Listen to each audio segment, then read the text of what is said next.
बिस्मिल्लाहिर्रहमानिर्रहीम इय्याका नअबुदु व इय्याका नस्तईन। वो एक सजदा जिसे तू गरां समझता है, देता है हज़ार सजदों से आदमी को निजात। अगर आप लोग इस एक शेर को समझ लें तो आपकी गुलामाना सोच ख़त्म हो जाएगी और आप beggars can not be the choosers से हट के एब्सोल्युटली नॉट की तरफ का सफ़र शुरू कर देंगे। हमने अभी थोड़ी देर पहले जनाब चेयरमैन साहब, हमने अभी थोड़ी देर पहले वो नॉन फाइलर्स की बात हुई थी। पाकिस्तान के तो बहुत सारे ऐसे नॉन फाइलर्स हैं जिन्होंने लंदन में और दुबई में फ्लैटें लेकर रखे हुए हैं, उनका क्या होगा। लेकिन आ जाता हूं मैं बजट पे। देखिए, बजट पे तकरीर करने का कोई फायदा नहीं है, सच बात बताऊं, क्योंकि अवामी नुमाइंदे ये बजट नहीं बनाते और ना ही अप्रूव करते हैं। और ये आज से नहीं हो रहा, ये पिछले 70-75 साल से हो रहा है। तो फिर बजट बनाता कौन है? आप अगर वर्ल्ड डेवलपमेंट फोरम की 2017 की रिपोर्ट पढ़ें तो वो कहते हैं कि अच्छी पॉलिटिकल एनवायरनमेंट क्या होती है। उसमें 3 चीजें होती हैं। एक, जान माल इज्जत की हिफाजत यानी सिक्योरिटी। अगर आप आज पाकिस्तान में नजर दौड़ाएं तो ना जान ना माल और इज्जत की कोई हिफाजत नहीं है, बल्कि कुछ तो बातें ऐसी सुनने में आई कि हमला औरतों को उठाया गया है। तो सिक्योरिटी तो गई। बात करें सर, मैं बात कर रहा हूं ना सर। नहीं, इस तरह बात कर ले, असल मौजू पे आ जाए। सर, मैं बात ही कर रहा हूं ना सर। जी जी जी। नंबर 2, कहते हैं अवाम की प्रॉस्पेरिटी होनी चाहिए, यानी अवाम के को इक्वल मौके मिलने चाहिए कि वो अपने लिए अगर कहीं से पैसा कमाने की ताकत रखते हो तो वो कमा सके। और तीसरी चीज जो लाजिम है वो है इक्विटी, यानी स्टेट के सामने हर एक शख्स बराबर होना चाहिए। और हमारे यहां पे देखा गया है कि स्टेट के सामने हर एक शख्स बराबर नहीं है। स्टेट आपको यह प्रोटेक्शन देता है अपने CRPC 4971 के तहत कि अगर कोई औरत हो, अगर कोई बीमार हो, अगर कोई बच्चा हो तो वो किसी भी क्राइम में अगर वो जेल के अंदर हो तो उसको बेल मिल सकती है। लेकिन यहां पे हम बिल्कुल वो चीजें नहीं देख रहे। तो इक्विटी भी गई। अब वर्ल्ड डेवलपमेंट रिपोर्ट 2017 ये भी कहती है कि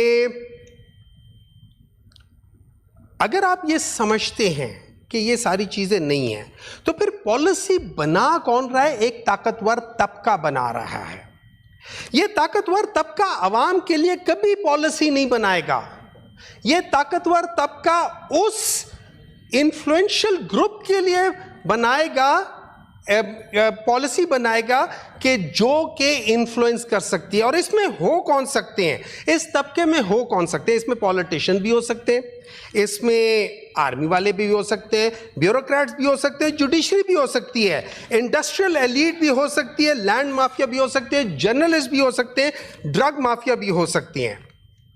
अच्छा, मैंने एज ए सेनेटर और हम लोग ने पिछले 2.5-1 साल में हमने क्या देखा कि हमने इसी तरह के एक एलीट ग्रुप का काम देखा कि एक दिन में 126 यूनिवर्सिटीज को पास किया गया है।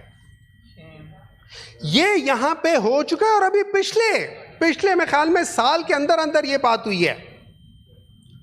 हमने PDM की गवर्नमेंट में ये देखा क्या हुआ है। ये ऐवान तो सिर्फ एक प्रॉक्सी थी और उस लिहाज से इसने अवाम की बात क्या करनी थी। हमने अगर इस पैराडाइम को शिफ्ट करना है अवाम की तरफ तो फिर हमने अपनी गिरेबानों में देखना होगा। आज खरबों रुपए के लॉसेस हो रहे हैं और नजर आ रहे हैं, लेकिन इसकी वजह क्या है? इसकी वजह वो डिसीजंस हैं जो आज से 15, 20, 25, 30 साल पहले ली गई हैं।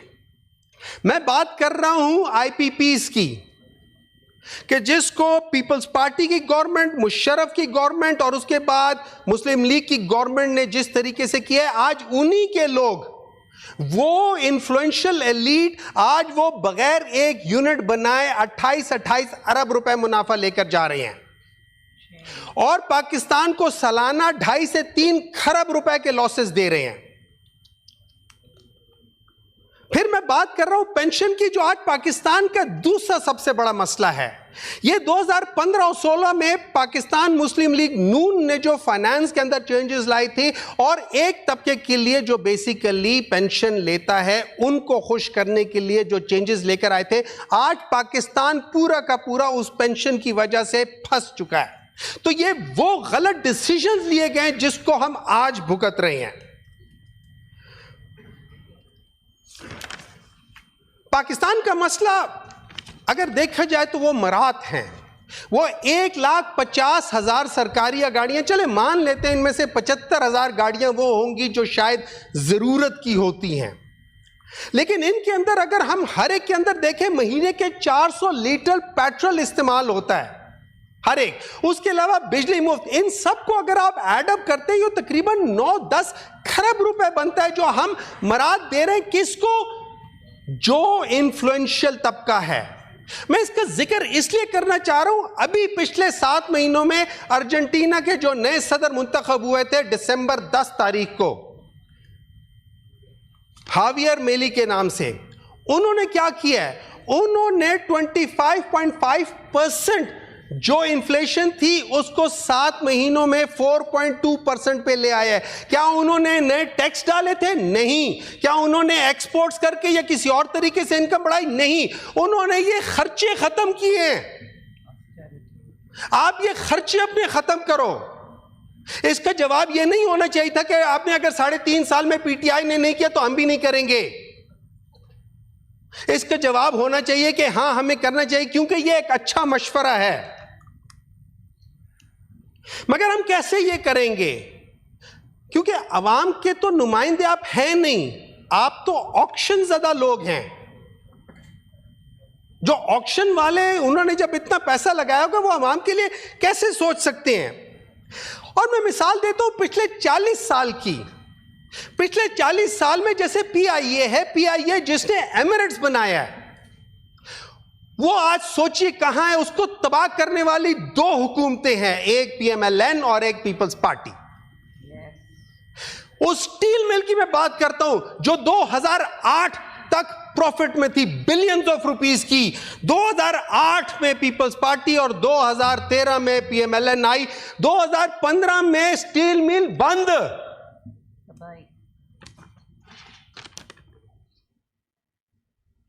अभी वो हमारी एक कोलीग हैं, उनको बहुत बुरा लगा जब उन्होंने गिद्धों का नाम सुना और उन्होंने कहा गिद्ध गिद्ध गिद्ध गिद्ध गिद्ध।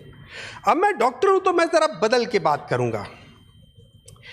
ये जो 2 पार्टियां ही पिछले 40-45 साल से आवाम को कह रही है कि हम आप लोगों का, वो जिसे कहते हैं ना, खून साफ करेंगे। वो जोंकें होती है, वो खून साफ करने के लिए इस्तेमाल होती है, लेकिन ये वो जोंकें हैं जो पाकिस्तान की कौम को पिछले 40-45 साल से चिमटी हुई हैं। पाकिस्तान का खून चूस रही है, हर गरीब का खून चूस रही है, खुद मोटी होती जा रही है, इनके जो बाहर जायदादें बनती जा रही है, लेकिन पाकिस्तान के अवाम के वो करती जा रही है। ये उन जोंकों की तरह है जो पाकिस्तान को लगी हुई हैं और पाकिस्तान को चूसती जा रही हैं।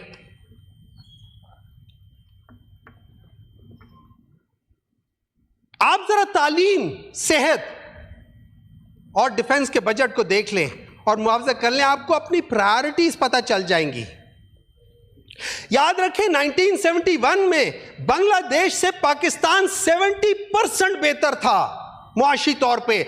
आज बांग्लादेश पाकिस्तान से 45% बेहतर है। ये 115% जो गिरा है ये पिछले 1, 2, 3, 4, 5 साल में नहीं हुआ, ये पिछले 45 साल से हो रहा है। और इसके जिम्मेदार ये 2 हुकूमतें हैं जो बारी बारी आते रहे हैं और जोंकों की तरह हमने चिमटी हुई हैं। आप कोशिश करें सर, अभी तो अभी करता हूँ, 1 मिनट रह गया बस सर। जी जी, बस जल्दी करें। और आप ये अवामी नुमाइंदों के बारे में जो एक्शन का लफ्ज़ है ये इस्तेमाल ना करें, ये मुनासिब किसके नहीं सर? है। एक्शन का जो लफ्ज़ आप इस्तेमाल करें अवामी नहीं, अवामी नुमाइंदों के लिए नहीं है सर, वो दूसरे लोगों के लिए जो अवामी नहीं है, जिनको अवाम ने वोट नहीं दिया। नहीं, ऐसे अल्फाज को मजहब करते हैं कार्रवाई से। नहीं।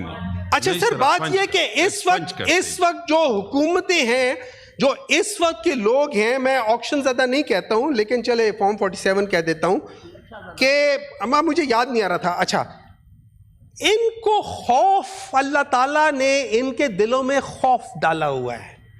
उस एक शख्स का खौफ है कि ये एक दूसरे को कहते हैं अगर तुमने मेरा ये काम नहीं किया तो इमरान खान आ जाएगा, जी शुक्रिया, मेहरबानी। तुमने मेरा ये काम नहीं किया तो इमरान खान आ जाएगा। एक दूसरे को डराते रहते हैं। टाइम हो गया, शुक्रिया, मेहरबानी। सर एक मिनट, सर मैं लास्ट एक minute sir. Senator Bilal Mandokhel साहब जी, जी बिलाल मंदोखेल, शुक्रिया जी, शुक्रिया, बस जी टाइम हो गया, नमाज का टाइम है जी। बिलाल मंदोखेल साहब जी प्लीज। Mister chairman. जी बिलाल मंदोखेल साहब, आप टाइम को देखें। थैंक यू मिस्टर पूरा चेयरमैन। टाइम मैंने दिया बिलाल साहब। Thank you mister chairman. जी thank you mister chairman. Chairman Mandokhel साहब, चेयरमैन साहब ऐसे सियासी लोगों जी, के प्लीज बीच में डॉक्टर, बात करते हुए मुझे शुक्रिया। बड़ा अफसोस हो रहा है। थैंक यू डॉक्टर अमान साहब। इनके सामने Thank you। अपनी सियासी सोच, इन जैसे लोगों के सामने अपनी सियासी सोच रखते हुए मुझे बड़ा अफसोस हो रहा है कि मैं इनके साथ खड़ा होकर जी शुक्रिया डॉक्टर। मैं इस जी, आला जी, आला जी, इस बिलाल आला मंदोखेल साहब। सर इनको चुप करना चाहिए। ये मिस्टर चेयरमैन आप शुरू मिस्टर करें। चेयरमैन इन जैसे लोगों को थोड़ा सा जी बिलाल मंदोखेल साहब, मिस्टर चेयरमैन इन continue। जैसे लोगों को जो है क्या नाम है,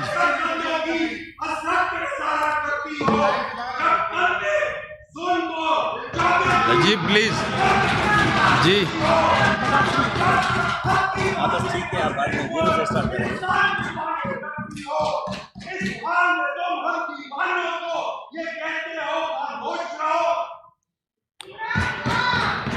ये डॉक्टर साहब, ये मिस्टर चेयरमैन डॉक्टर साहब आपका ये अच्छा रवैया नहीं है। मिस्टर चेयरमैन जी मिस्टर बिलाल चेयरमैन, मंदोखेल साहब, इंतहाई अफसोस के साथ मुझे इंतहाई अफसोस के साथ ये कहना पड़ रहा है कि मैं जिस ऐवान में खड़ा हूँ